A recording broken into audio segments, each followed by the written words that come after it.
So, welcome, Nick Williams. I'm so glad to see you.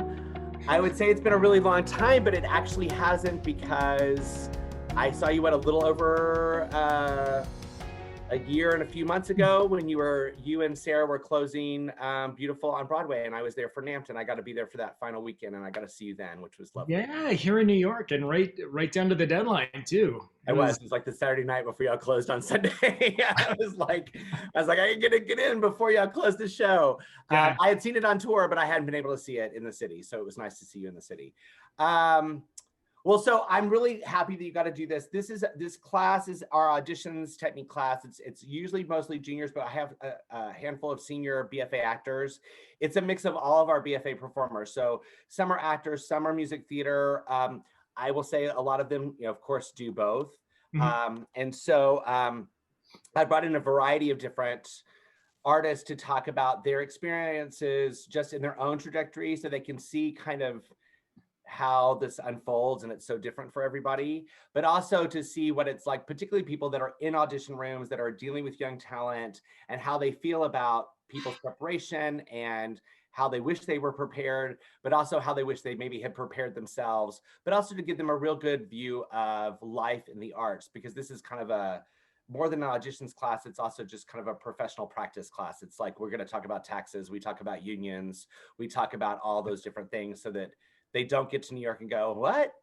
So It's amazing, and I gotta say for everybody here that the information that Scott dispersed to us in when Scott was my professor at Towson doing musical theater, most of the stuff that Scott sort of imbued to us in those classes about auditions and professionalism and the whole gamut of what it sounds like this course is turned out to be literally some of the most valuable stuff later in my career that I was like, oh my gosh, I really wish there were an entire class dedicated to this. So I think it's wonderful that you have this resource available to you now. I love you, Nick. So I've known Nick for a long time. I can't believe how long it's been. Let's see. Did you start? I'm not trying to age you, but did you start in the fall of '99? Yeah. College. So that's when we did Pajama Game. So you were a freshman that year. I was in my second year of grad school, and I directed Pajama Game, and he was one of my Steam Heat boys.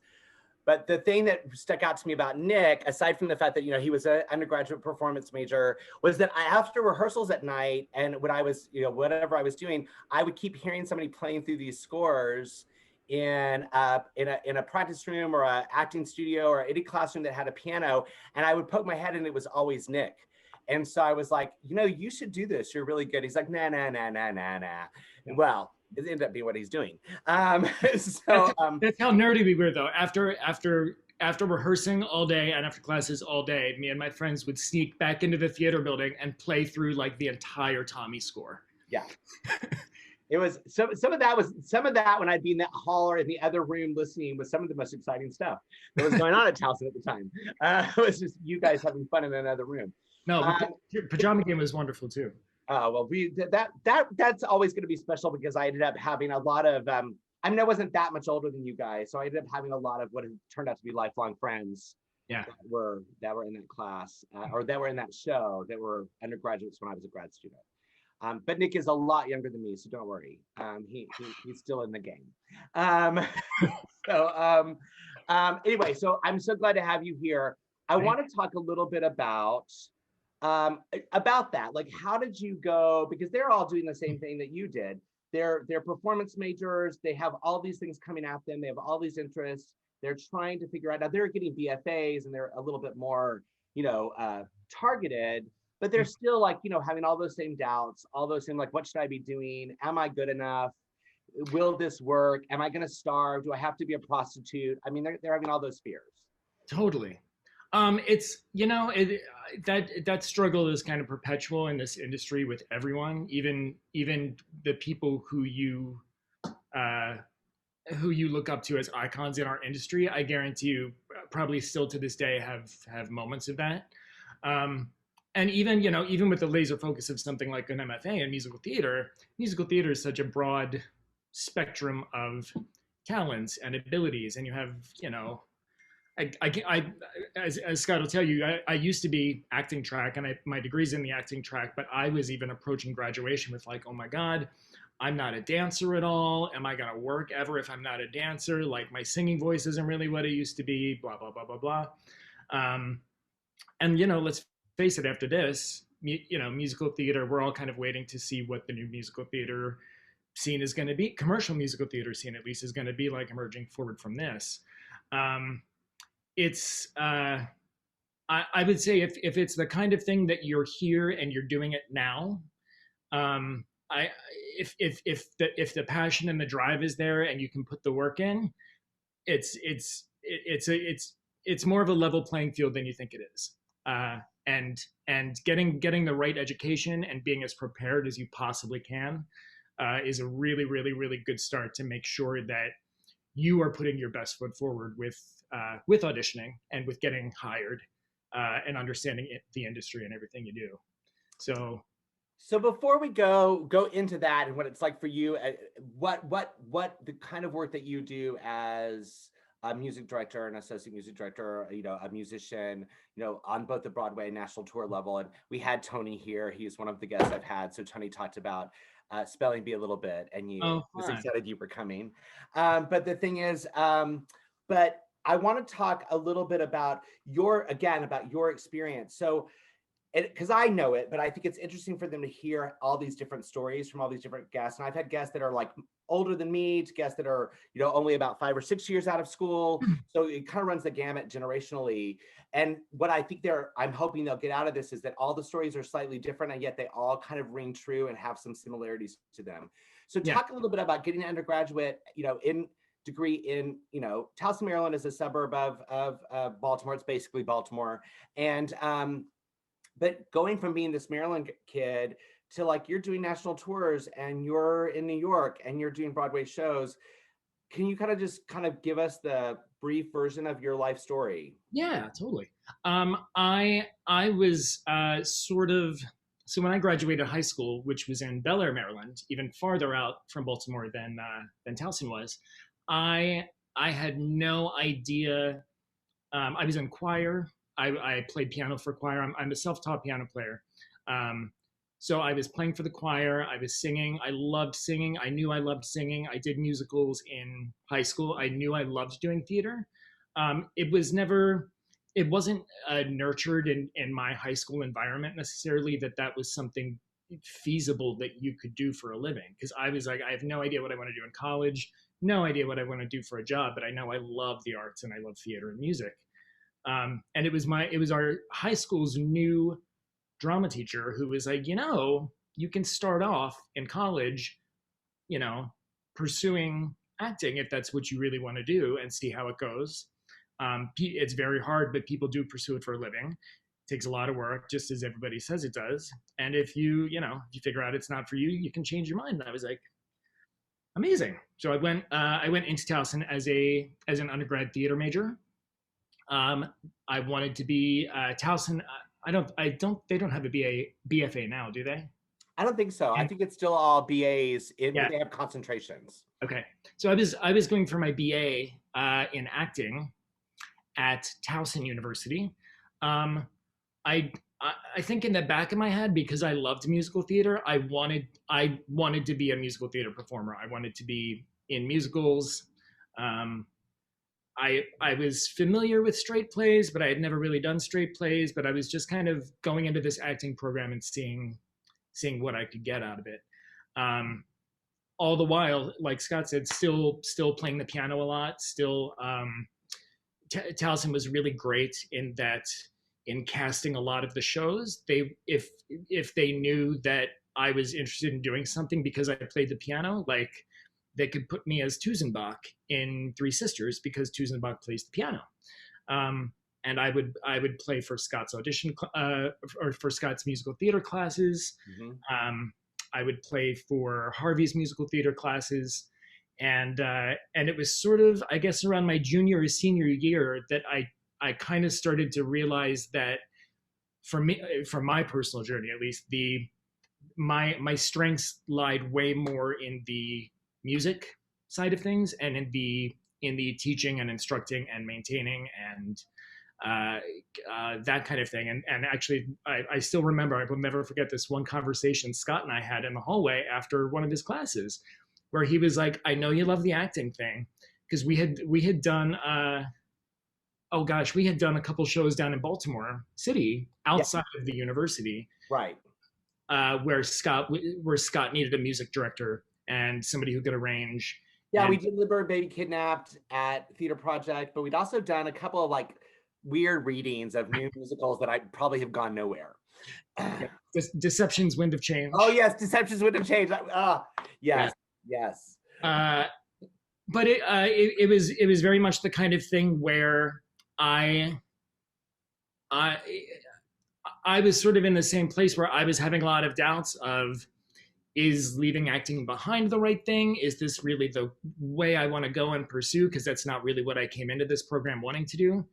And I sort of, just through trial and error and experience, did as much as I could diversity wise to really figure out, because I knew I wanted to do theater. Like by the middle of my college education, I knew theater was it. This is what I want to do with my life. Do I want to act, or do I want to play, or do I want to be on the creative side of things, on the other side of the table? And it was really in graduating that I fortunately had exposed myself to enough facets of things that I was prepared additionally to go into internships and things like that on the music end of theater. And sort of similarly to when I was going into my college program, I was like, I can try this out, and if this really feels like it clicks for me, great. And if not, I'll cross that bridge when I come to it. But I really want to pursue this, the music side, the music directing side, the arranging side, and then gradually, I as I'm sure other people have probably told you, I started out taking whatever gigs came my way. Unpaid internships, stipend internships, non-equity, little tiny theaters. I was doing transcriptions I had moved to Chicago. I was doing cabaret transcriptions for people. I was playing in piano bars. Chicago's a city of a lot of smaller storefront theaters. So I was music directing and playing for a lot of things there in smaller theaters as well. And I guess it was like 2 or 3 years after being in Chicago that I was like, oh, I guess this is what I do and I'm meant to do. And I just kept getting hired for things, and eventually started graduating to like regional gigs. People started actually flying me places to music direct, and I was like, oh, this is incredible. And then getting connections I started going out on non-union tours, and those became union tours, and then union tours ended up landing me a chair in the beautiful pit on Broadway. And so my journey was definitely one of those start at the bottom and climb your way up. Lots of failures, lots of doubt, lots of doing things that my parents would be like, "Oh my God, you're absolutely crazy to do this." Moving to Chicago even was like a 48-hour decision from Maryland. I was like, well, there's a small theater doing the first licensed production of the last 5 years in Chicago that starts rehearsals in 2 days, and they need a music director. So in Maryland, I'm like, I'm going to pack everything I have into my Jeep and move to Chicago, which from any other person's standpoint might be crazy and a terrible, insane idea, but that's what got me started on my trajectory to be where I am today. Yeah. So mine is not one of those like, oh my gosh, I was in the right place at the right time and just exploded into straight to Broadway. It was a very determined, slow climb for me, but it was, But I would say you were in the right place in the right time, because you are. This is what I love about you, Nick, is that when I bring your name up to anybody, they're like, oh, Nick, I love him. And so you were in the right place in the right time, in the sense that you delivered. And that's how you were for me too. You delivered for me even when we did that terrible production of Allegro and my whole life was falling apart and that show was like falling apart. You were still there playing. And the thing is, and so it's funny because you remind me a lot of my current music director here, Charlie, and you have very similar kind of, it's okay, I'm just gonna keep playing, it's all good, kind of vibes. And so it's for someone who's, you know, frantic like me, it's nice to have a partner who's not. But I would say you have a really good reputation of being someone who's easy to work with and someone who's on top of their game. Oh, thanks. So I would say that you didn't just like slowly get up there. It's that you did a good job, and so that got you a better job, and then you did a good job, and that got you a better job. And that's how I think it works for most people. It's very few people that have that big, I just happen to be in the room, or they just happen to hear me sing, or I just happen to speak with the right person. Those are rare occasions. It absolutely does happen, and part of I was, you know, taking a couple notes last night on just topics that might come up during this, but so much of what is valued in advancing and getting rehired in our industry is you're right, being able to deliver the product that you're hired for. I mean, getting hired is the one thing, which is the audition, obviously, or in my case, a contractor calling. But of course, you have to be prepared and able enough to deliver the goods. It's also so vitally important that in whatever professional situation you're in, whether it be an audition, which even though you're not hired yet is still a professional situation, that people understand that you are fun, nice to work with. You're a nice person. You're not going to give people attitude. We always use the phrase "playing well in the sandbox." And it's basically just about that, you know, people want to know if you show up on time and you respect other people, even in the face of differences of opinions, or things like that, and you can keep cool and deliver a product and be flexible and have fun. That actually goes a really long way. So I certainly won't discount that either. Let me, because I was like, you know, I'll places. I think you're awesome. And I will still say one of my favorite things that you ever did for me was that he arranged, I wanted a little overture for Limber Baby Kidnapped, and he put it together. I still think it's one of the most interesting arrangements of an overture of any musical, because we don't have a lot of them anymore. And he was, you know, right out of college or still in college, was like, okay. And he just, you know, does this sound good? And I was like, that sounds awesome. And I remember sitting in my dorm, plugging that out on a piano, being like, oh God, I have to get this done. Yeah. So I want to talk a little bit about some things that I've taught to, I'm trying to keep a through line going with some of these different guests, regardless of where we all come from.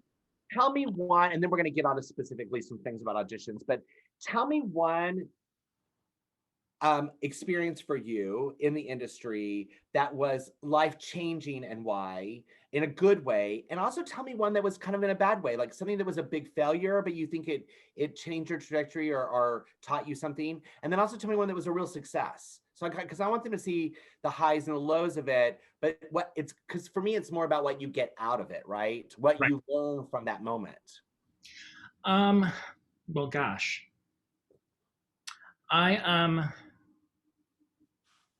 as far as this success, I would say most recently for me, just because it's one of the larger projects I've ever been on, and thank goodness for Beautiful for me right now during the pandemic, that I had solid years of employment through that.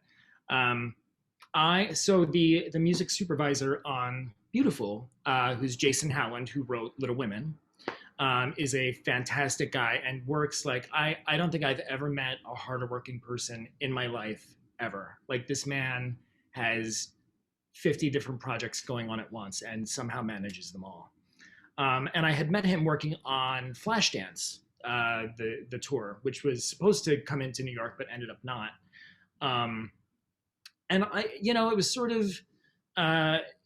of touch and go on the road with energy and feeling great about the show, and being disappointed that we didn't think it was going to come into New York, but we were all still having the best time out on the road. And the project after a project I was doing after Flashdance ended up being sort of a difficult point in my life, professionally and personally. And I was going through struggling with the relationship, out on tour. There were some workplace struggles going on, and it was really a situation where I I kind of got to a place where I felt a little stuck, where I should have been enjoying success and the employment and being on an upward trajectory, which was great. But I was just in a very not happy place in my life and professionally. And I had shot Jason an email uh, after the announcement of the Beautiful tour, saying, "Hey, um, I'm congratulations on the Beautiful tour. I'm sort of just looking to change things up a little bit. If you have any positions, and I mean any positions musically open at all, uh, available, I would love to throw my hat in the ring. Anyway, congratulations, Nick. Talk soon." Uh, I I sat for months, and I mean months, with I didn't get a response like right away because of course busy guy. I had sat for months and months and months and just worried, and I was on this other gig, and I was like, oh my gosh, this is just kind of the inevitable. Here it is, and I'll just be here for a couple years, and it's great, and it's fine. And then out of the blue, Jason Facebook messaged me and was like, "Hey, do you want to be the associate on the Beautiful tour?" And this is, I'm talking months later, completely out of the blue, and I was just like, "Oh, sure, yeah, I would love to hear more about it and hear the schedule and everything like that." He's like, "Great, I'm getting ready to hop on a plane to Japan." John Miller, who is a huge contractor in New York City, as well as for tours, he said, "I'll get you in touch with John Miller and you'll figure out the details." And I was like, okay. Meanwhile, I'm still on this other gig thinking I have, I have planning to do, and I can suss out the details and weigh the pros and cons and blah, blah, blah, blah, blah. And John Miller emails me like the next day, and he's like, "So I hear you're the new associate on the Beautiful tour. Here's the info. Here's when the rehearsals start." And I was like, "Oh, sure, wonderful and great. Uh, I would love to hear more specifics about the schedule and the salary, but yada yada yada." And the contractor said, have you informed your current employer of your decision?" And in my head, I was kind of like, this wasn't a decision up until like 30 seconds ago, and an involuntary one at that. And I said, "No, I haven't just yet. But I'll shoot them an email today." And he goes, "Don't worry about it. I've just emailed your company manager. Uh, so get ready for the start date of rehearsals." And of course, it ended up being this wonderful, amazing.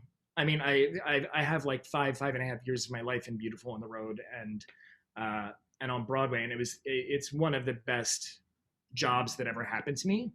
Um, but it goes to show you, if I hadn't been in a position where I could just be like, this decision was kind of dropped in my lap, and it was sort of like, either be flexible and take it now, or potentially miss out on it if I'm unsure. But in the moment, I was just like, you know what, this is what I want, and it's what I asked for. So let's go, let's rock and roll. And it ended up down this wonderful, wonderful path with these amazing people in the show. And you have so many great friends from Beautiful now. Y'all are such a Oh family. it's that it was such a testament to the environment that they created, though. Like they and what part of the add-on to that story was, I had found out. I called one of my best friends who had subbed on the New York show, and I said, "Hey, don't tell anybody yet, but I've been hired as the associate on the Beautiful tour." And he goes, "Oh, thank God they finally told you." He goes, "I have known for months." And I was like, "Are you kidding me?" He goes, "Oh yeah." He's like, "I heard back in like September that you were going to be the associate on this thing." Yeah. And meanwhile, I mean, but speaking to doubts and everything, I had been sitting for months, just like, "Oh my God, this isn't." I'm worrying, and it had all really been decided and taken care of. But that show in particular fostered a really wonderful family of people who were easygoing, and we tried very hard to make the show just fun all the time. The musicians always loved playing it. Every single ensemble member had a spotlight moment and solo. Very, very, very. I love that about that show. I really do. It was really special, and we do have a really tight knit family. Okay, so tell us, that's a great success story, and I love that story. Tell us one that didn't go so well. Oh, so many. I just picked one because I think that sometimes we only hear, when people are doing their retrospective as they're winning their big awards, they never talk about the bad days. They only talk about the good days. Yeah, I'll tell you two. One is a little bit longer, and the other one's very short.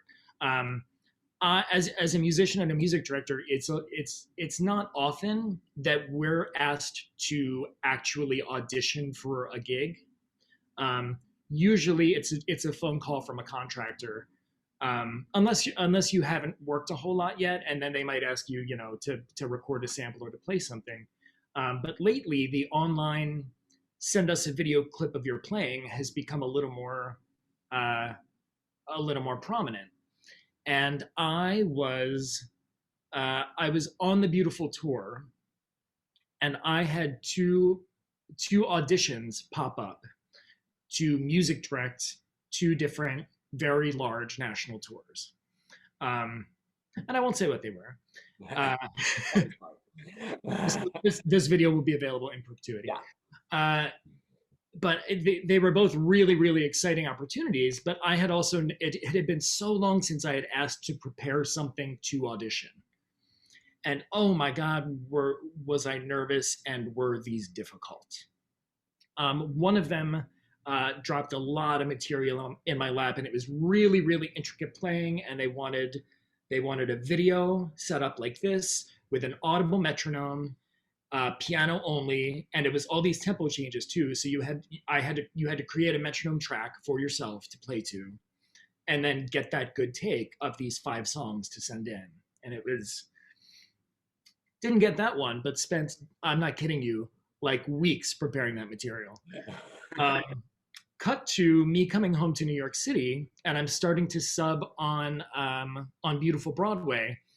And I have an appointment to meet up at one of the rehearsal studios here with the music supervisor of a national tour that was going out, and with another contractor, another really big contractor in New York City, who had never seen me play before, never worked with me, and had literally, this was our introduction through mutual people.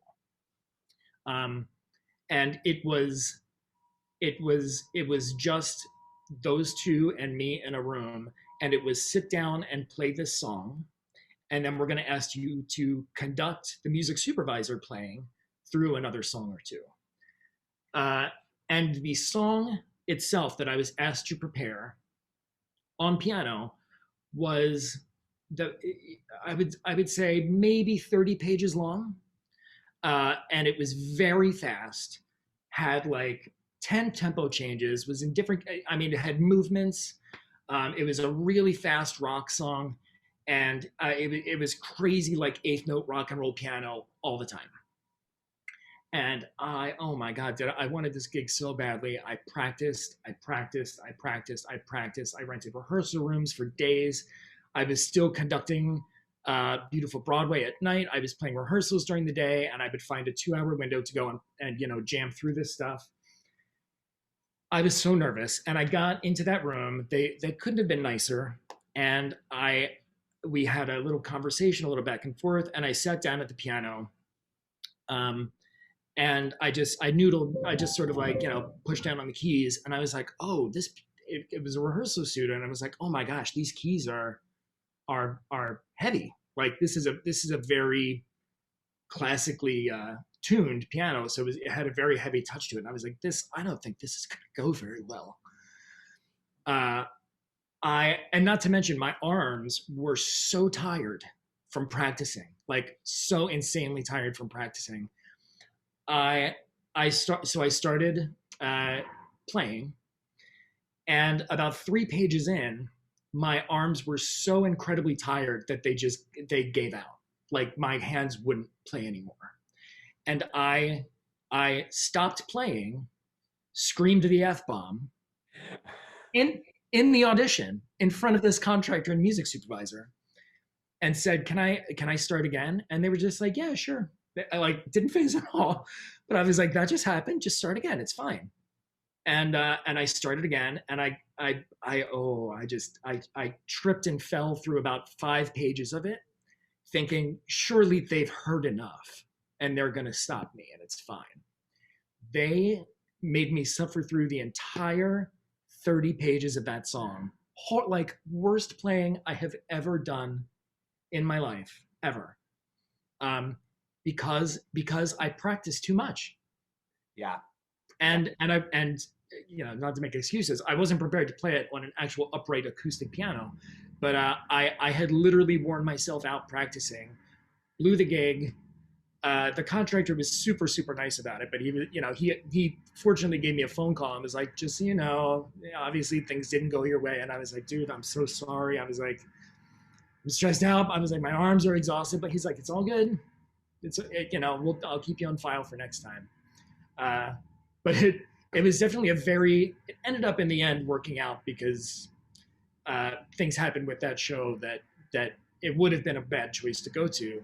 But it was one of those things that I was like, oh my God, I was like, here I am 30, this was what, 2 or 3 years ago. I was like, here I am in my late 30s, conducting a show on Broadway at night. And I'm auditioning for one of the biggest contractors in town. And I practiced too much and wore myself out and completely embarrassed myself. And it's hard in those times to pick yourself up, but it's like I can't sit and mope about it because I literally have things to do at night and I have another show to play. So all that preparation, and you just have to be like, next time sucks, but next time.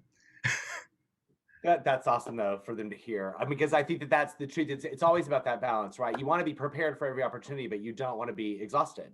Part of preparedness is to take care of yourself and know what your limits are, Yeah, and so that you can be ready.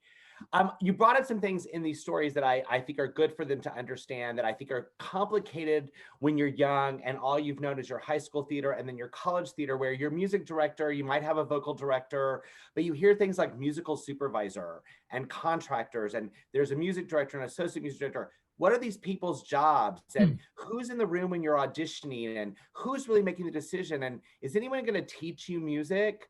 Because I know my experience, and what I share with them from talking to our recent alums and from people that are in the business working now is very different than the kind of hand holding they often get as yeah. students. So could you talk to a little bit about that, about how it kind of breaks down usually, and who the people are making decisions, and what the expectations are for young performers? Totally. So in a situation like an open call, where it's just sort of they're seeing everyone to just collect a pool of people to then narrow down and choose from. Um, you will likely have a just a casting director and probably maybe a representative from the show in the room. Um, it's usually not going to be the creatives at like an open call standpoint unless it's an initial casting. Um, but at the very top of the musical food chain is the music supervisor, whose essentially job it is to, if they are not the music director conductor, their job is to sort of maintain overall the musical integrity of the show or the production, and they're in charge of everything from uh, basically figuring out the orchestrations for the show and making sure that if there are multiple productions across the country or across whatever, that they all sound relatively the same and they're all taken care of. And that's basically who the music director or conductor would report to in a situation. So like for Beautiful on tour, I was the associate. So above me, I had the tour music director and conductor, who is Sue Drouse. And then above her was Jason Howland, who was not on the road with us, but he was the music director and conductor of Beautiful Broadway from the very beginning, and also the music supervisor of all Beautiful productions. Right. So sometimes people can wear multiple hats. Um, down from that, you have the associate conductor, who is which is what I was on beautiful Broadway, which is you play in the pit on keyboard 2. You usually end up playing most of the rehearsals. If you're hired for a show, you might end up being taught the material by the associate conductor or the music director themselves, depending on time and scheduling and et cetera, et cetera, et cetera. But in general, when it comes to getting the gig, and like, let's say you go in for an audition or a callback, and they drop 6 songs in your lap to learn from the show, you're correct in that you would be lucky if they give you a reference for learning that song. They might give you an MP3 of it, or if there's a cast recording available. But in general, it's up to you to find or source people, or if you can do it yourself, to learn that material and figure out sort of the context of what you're going to take in and present to an audition space. Because once you're in the audition space, it can be depending on the production and depending on what stage of the audition is going to really depend who's in the room. It's usually down to the final rounds that you start seeing the music director and music supervisors in the room. Sometimes if it's a principal, the composer may be in the room. Or if there's any other stipulations, like on Beautiful, Carol, Jerry, Cynthia, and Barry, the actual people all had rights of acceptance and refusal for who portrayed them on stage, right? Which was very interesting. But you can always also, FYI, when in equity auditions, in any audition really, but you can ask exactly who is going to be in the room going in, so that you know, if you don't have a representative from the music department, let's say, in the room, chances are you're going to be going in singing your song. You won't be asked to really work anything. You're going to go in, do your thing, and say, "This is me," and you'll get put in the piles, and see, they see if you're a good fit for a good role. Once you start getting either any kind of representation from the music department, let's say, in the audition room, there's a potential for you to walk in and then to ask you to sing material from the show, or if they want to bring you something, have you sing something from your book, and kind of work with you to see if on your own material they can get certain things out of you that are applicable to the role they're looking at you for, or things like that. I was trying to think of what the second part of your question was. Well, no, I think you kind of did it. I wanted you to kind of lay out, because I wanted them to understand that it's a group of people. Like, there's a lot of people. So like, it's, because that's always often when you're doing like summer stock, or you're doing this kind of entry level music theater, even when you're doing storefront things in Chicago, often it's one guy, right? It's one girl. It's one person who's like, I'm playing the piano. I'm saying, hey, that's the wrong note. You need to be singing this note. And let's switch these parts. And it's all one person. But often there's multiple people professionally that you're dealing with. And like you just kind of laid it out, I wanted them to understand, I've been trying to get this through to them, that the audition process professionally, as you move up the food chain, becomes longer, and it has a lot of different people and a lot of different things that you need to worry about. Each audition is going to feel slightly different based on who's in the room, what's going on, what the expectations are. But it still comes down to their preparedness, and that they have to prepare these things on their own, not expect that someone's going to fix it for them in the room. No, and that brings up actually 2 really important things for me, and that is always, I would say, when you're going into an audition, even if it is one person handling the entire music department or directing team or whatever, always do yourself the favor of asking who's in the room, just so you know. It's one less thing when you walk in to be like, oh my gosh, these people, there's 5 of them, who are they? Just even hearing how many people and who they are and who they represent walking into the room is a very simple ask, and it's not something that's out of your right to ask, right? And just because, like, for instance, if you're going into audition for a Broadway show and the associate conductor is the representation in there, don't don't always assume that like, oh, it's, well, yeah, this is a final audition, but it's just for the associate conductor. In a situation, that person may be the speaking voice of the music department for a hire or not hire. Right. um, and I'm sure you get into all this, but it is a reinforcement for me of just like, when you walk into that room, make sure you're treating everyone with respect and with dignity of the position that they have, and that you're going in for. Absolutely. But also, when it comes to learning material, this is a huge thing for me in New York, and I always tell my friends this, and it shocks me how many don't pursue. Um, find wherever geographically you end up, find yourself a good vocal coach. Beyond a voice teacher, because voice teachers are, pedagogy is you might find an all-in-one, and that's great.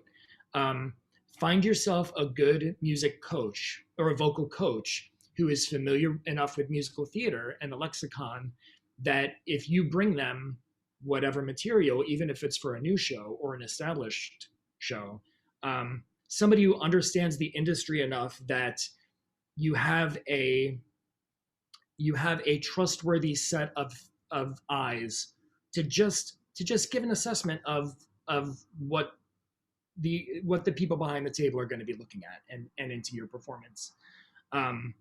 It always astounds me when people go and go to a million auditions and don't take the time to have another set of eyes look at what they're doing or what they're preparing.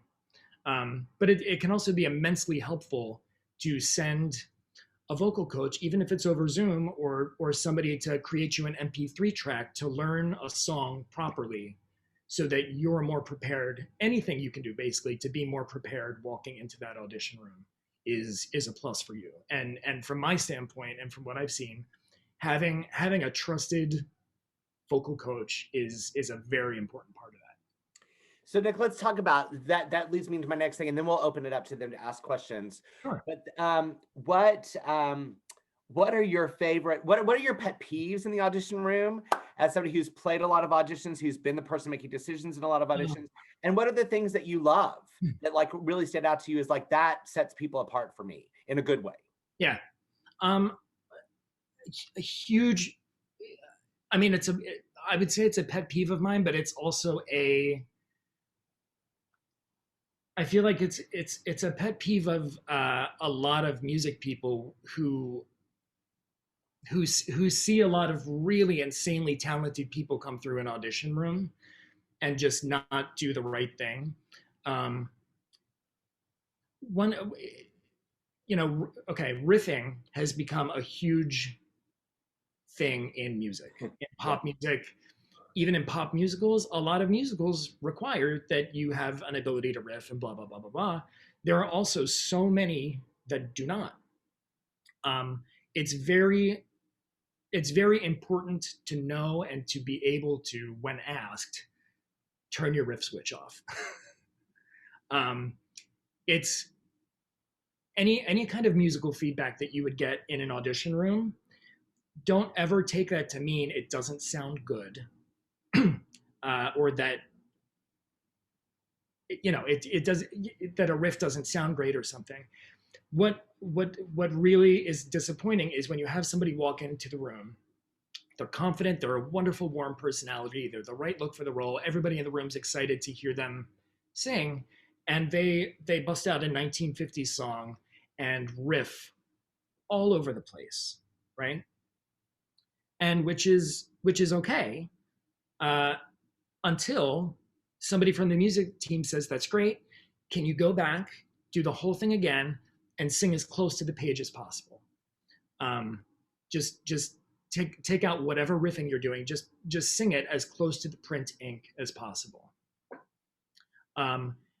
If somebody can't do that, and that's required in a situation, it's, for me, that's always just like, having the self-control and the lack of ego to just be like, oh, that's just like, it's not that my riffing doesn't sound good, or that the way I'm singing it doesn't sound good, but this person is asking me for a very specific style and wants to see if I can sing this exactly as written, because in the real world working situation, you're going to be asked to do things that you probably don't agree with.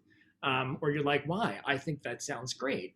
In Beautiful, we had a lot of the musical intent was to make those songs, and this is very specific, speaking strictly to Beautiful.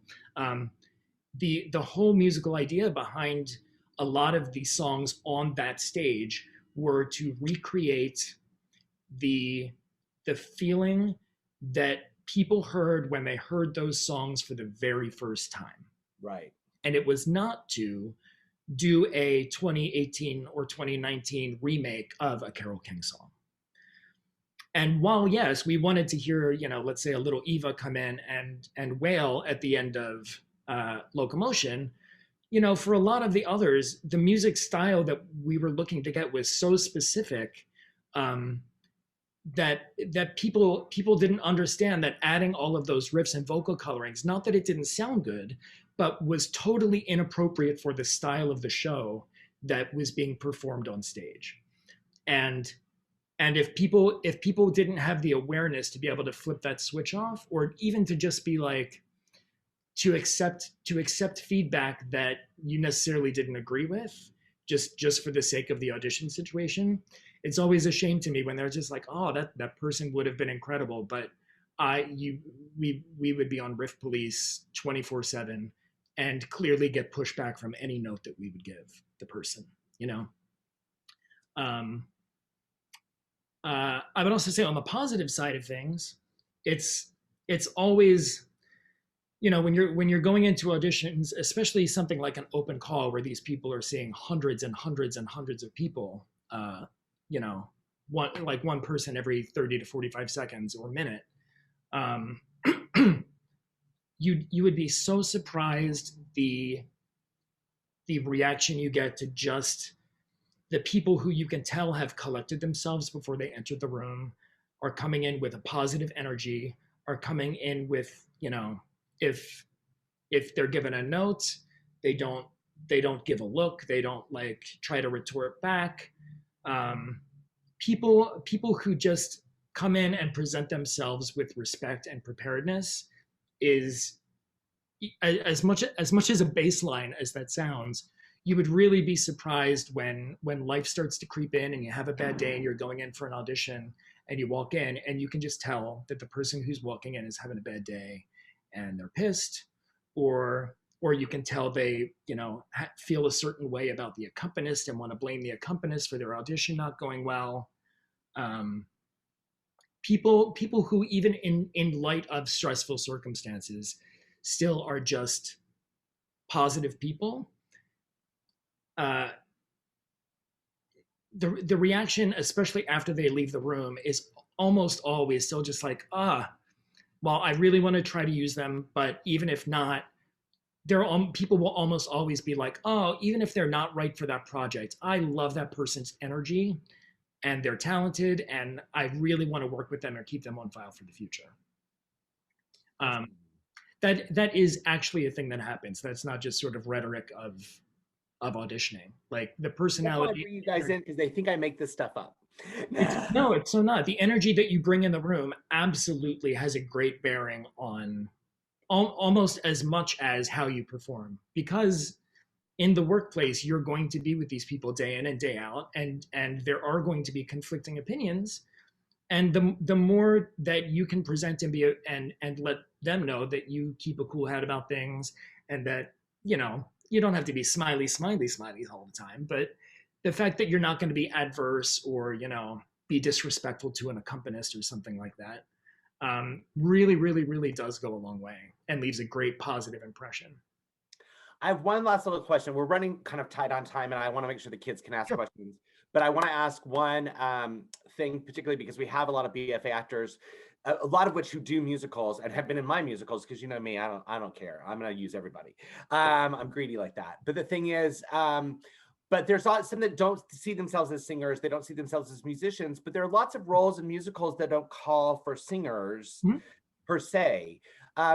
But you still have to audition, right? In a musical situation. What's a little short piece of advice you give to people who don't see themselves as singers or musicians when having to do things musical or for a musical? Yeah. I would say it's if you're really if you're in it to win it, and this is your passion, it's just like any other skill, right? Um, I have worked with so many people who are in their head, I'm not a singer, I don't sing. You do, and you can find a vocal coach, right?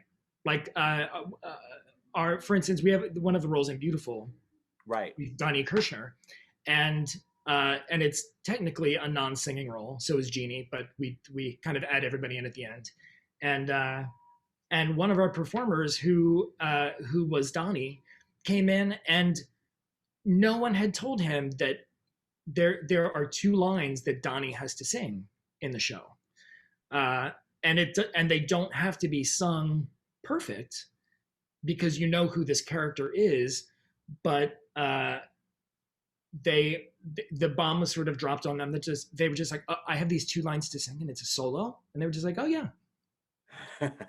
And to be perfectly honest, he was just like, all right, well let's work on it, and you'll see what you get. And he did, and we did, and it was great, and it was fine. But from his standpoint, or from anybody's standpoint, you can absolutely there. You all know enough of the musical lexicon that there are, look at Rex Harrison. There is material out there for that sort of bridges the gap between singers and non-singers that will at least get you onto either into the room, right? So with a little bit of vote of confidence in yourself, or can tiptoe you towards at least being capable enough to sing a handful of songs well enough that you don't have the mentality of, I'm not a singer. I think that's awesome advice. It's much like people, like if I had really tried pursuing the acting musical theater scene, I would never ever become a dancer. I'm not a dancer, but I sure would have worked hard to become a mover. You know what I mean? And I really think it's the same thing for singers. People, there are singers, people in the performing arts industry who aspire to be in shows that have music have enough of a grasp on things that with the right coach or teacher, you can find the right mix of material and tools to if you want to have that in your back pocket to use, to do it, I think. That's awesome. Okay, I'm going to open this up to gallery view so I can see everybody. Okay, who's got their hand up? Lily. Lily is a senior BFA actor. Hi. Hey, Lily. So when you said like with positive energy, and this also goes for self-tapes as well, like how would you express positive energy? Because sometimes I've been to cow calls where I feel like some people auditioning are way like overstimulated and try to like, I don't know, really, really hard to get the producers to like them, and it doesn't seem to really work out for them because of that overstimulation. So like, how would you, I don't know, it just seems like a little counterintuitive to be like too positive but also not positive enough. So it's like, I don't know, maybe I'm just overthinking it, but I don't know. I'm always like nervous on how to like act at auditions for them to like not be like, whoa, this girl's like, how many cups of coffee did she have? Well, yeah, totally. And that's a very good question. I guess I should clarify a little bit. When I say bringing positivity into the room, I don't mean the toothpaste, Colgate smile, way too much energy directed at the people behind the table. You have to be a Sprite bouncing off the walls. I'm more speaking to I don't know how Scott phrases this, but like when people say leave stuff at the door, you can it's immediately palpable if somebody walks in with a bad attitude. Like you can tell almost immediately, and you have a very limited amount of time in that room to portray who you are and what you do. And part of that is giving some kind of insight into what you might be like in the workplace. It's just from my perspective, it's more important to just be relaxed and open and confident and present and receptive, um, as opposed to overly joyful and aggressive is absolutely not the way to go, unless you're going in for, Glinda, let's say. But no, it's more just, Like I'm kind of haven't changed from when I taught you on that thing. I want them to come in and be human. I think the hardest thing is when people come in and they're plastic. Everybody comes in and they're on. I'm like, don't be on, just be present. I think you said lots of things: present, authentic, yourself, and professional in the way that you would want to be in the workplace. You don't want somebody coming into the workplace that's always bitching. So why would you come in for an interview and say, I'm having a fucking shitty day. This is what my boyfriend did. I'm like, well, thanks, but that's not what we're here for. Drifter show. We have 10 minutes to rehearse this. Yeah, like, so you wasted some of it. So yeah, so it's the same thing. Yeah, exactly. Okay, who had their hand up? Alexis. Alexis is a junior music theater major. Hi, Alexis. Hi. So my question to you is, I'm interested in actually, getting behind the table and doing creative team. I'm going to be a casting director, essentially. And so I'm interested on tips on how to get behind the table and how to work your way up. That's another good question. As far as the business itself of casting directing, I'm not such an aficionado on. I'm not really an aficionado on anything, but I would say, like most things, there are audition proctors, any kind of either like internships or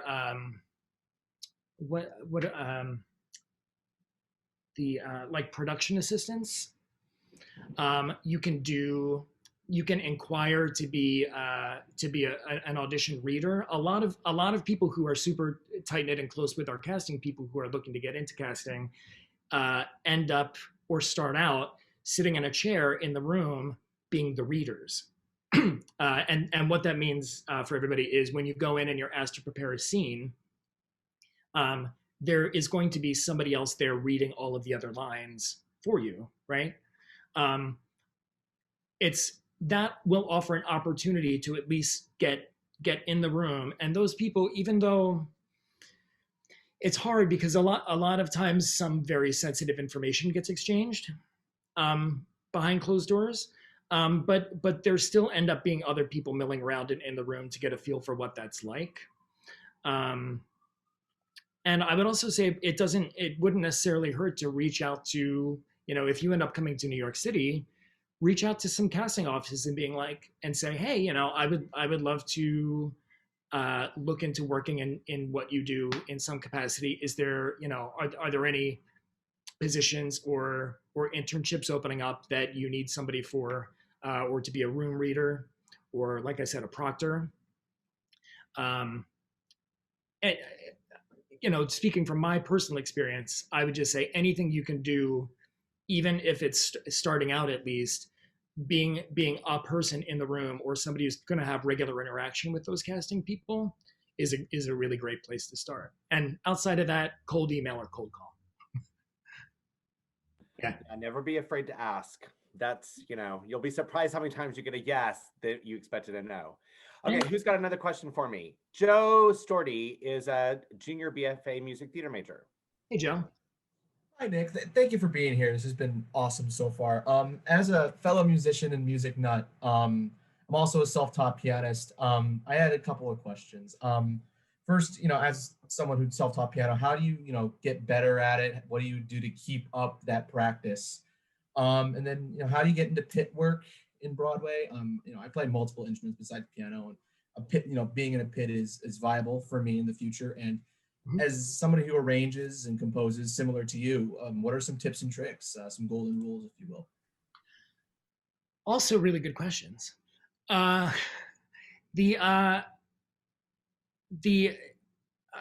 will say regarding the self-taught thing, because Scott did bring up at the very beginning of the Zoom class that everybody has doubts and insecurities and things like that.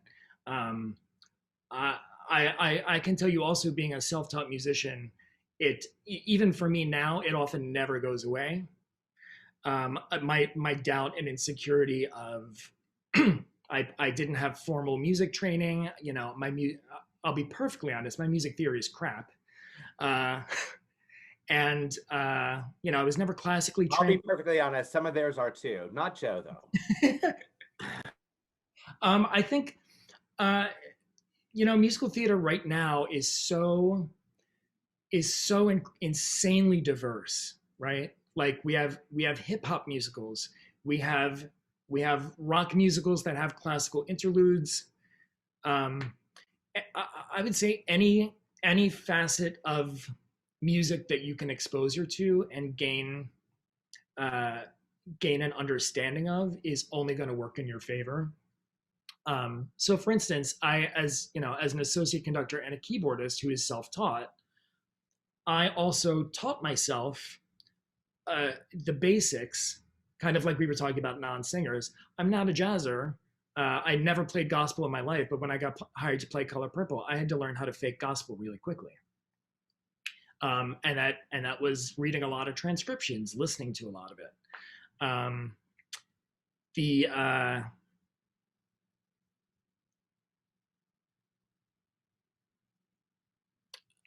And well, yeah, and from that standpoint too, in pit work now, especially speaking specifically to pit work, there's a lot of technology, and if you play piano and keyboard more specifically than the other instruments, technology is a very big part of keyboard work right now.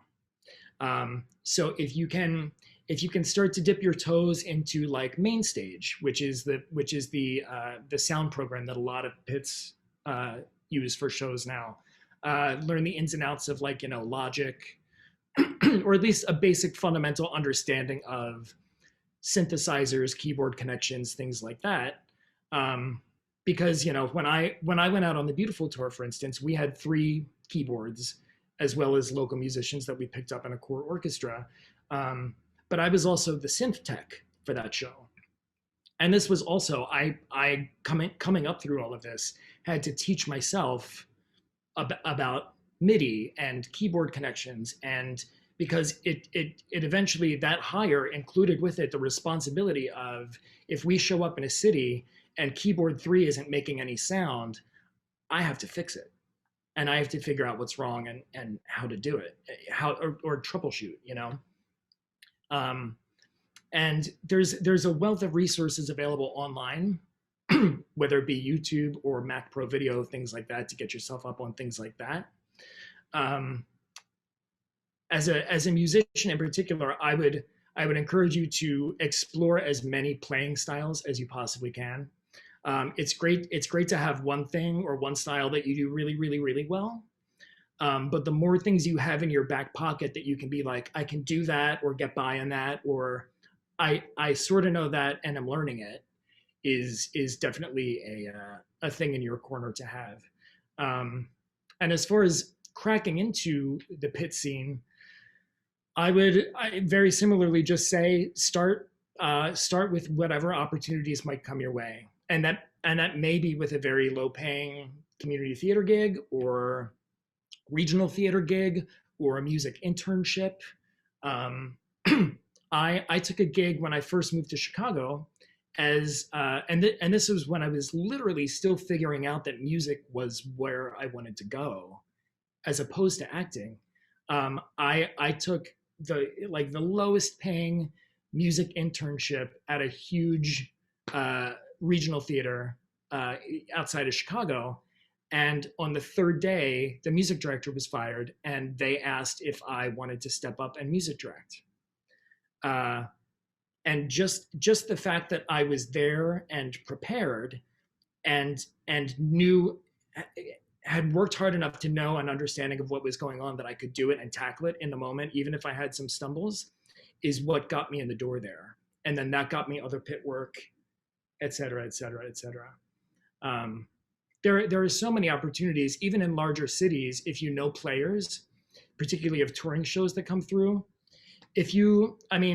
People advocate for and against cold calling or cold emailing. if you're nice and respectful about it, I don't see, and I've never ever minded somebody cold emailing me before my tour gets to Boston saying, hey, I'm really interested in becoming a pit musician. Do you mind if I come sit by your book one night during a show?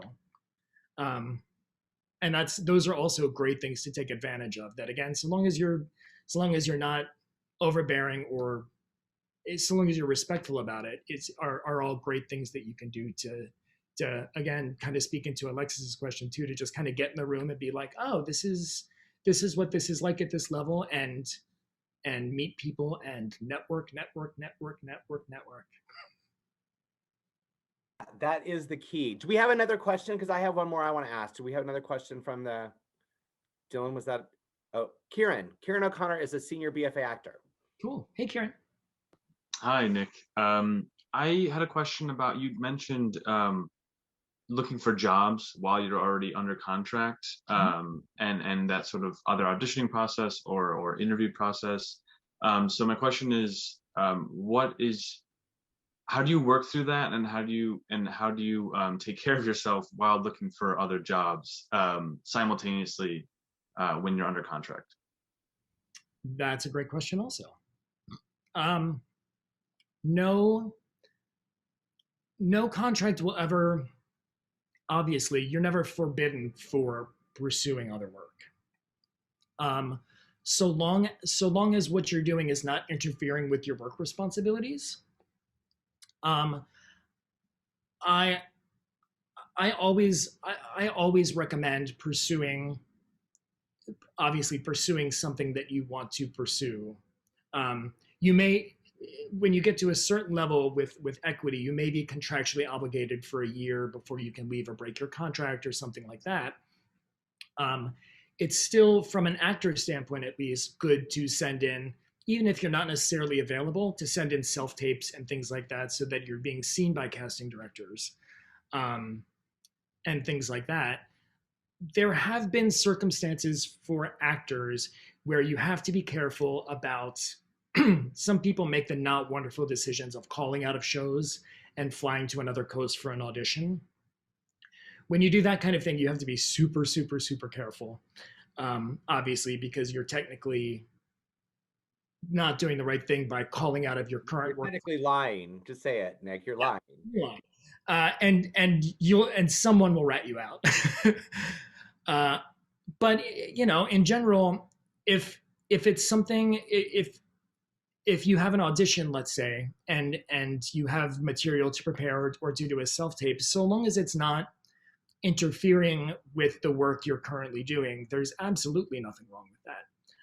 We also, PR tours that I have been on have made exceptions for people who get incredible opportunities on Broadway, and oftentimes, again, if you're a good egg in the company and you're a pleasure to work with, people are more than happy to be just like, oh my God, of course, please go do this. Like, this is a wonderful opportunity. We're going to miss you. But yes, please go pursue that principal on Broadway, As far as taking care of yourself, that's something I'm coming to terms with now in the pandemic in particular. But taking care of yourself should always be paramount to working in the industry, taking care of your mental health and your physical health. If you are, let's say auditioning or pursuing another show while you're under contract, be smart and make sure you're not burning your voice out recording your auditions for the show that night, for instance, are just simple little things to bear in mind. But there's, I can tell you from the road even, and from Broadway, everyone is pursuing other auditions, and everyone always has their thumbs in other pies, even while they're under contract on a great gig. It's part of the beast of the industry a little bit. But just, like you hinted at, take care of yourself while you're doing it, and make sure you're doing it smartly and not stepping on any toes of your current gig, if that makes sense. Oh gosh, Nick, we could literally have a series of Nick Williams classes, because there's so much more I want to talk to you about. But I want to get one question in before we run out of time, because we're almost there.